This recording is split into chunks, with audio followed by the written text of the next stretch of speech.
So yun na guys, no? Masira yung ating regulator or rectifier sa ating motor na si Easy Ride 150N, si Blake the Tank. So anong kaparehan nito?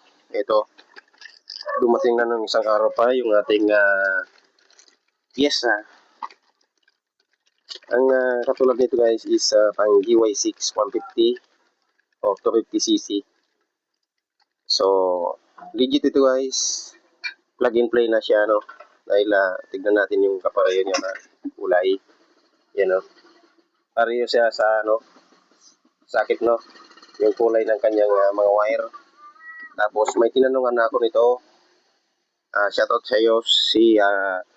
Amado Vlogs, isang vlogger na mechanic sa Motorstar Manila. At ang aking kaibigan na si Bro na Alvin Huisa. Shoutout sa inyo. So yun lamang guys, magpapalit tayo nito ang ating rectifier regulator sa ating motor na si Blake the Tank, ang ating Easy Ride 150N. At diretso na papalit tayo ng battery dahil nandun na yung battery at mag-change oil tayo diretso, no? So yun lamang guys, maraming salamat sa inyong panonood.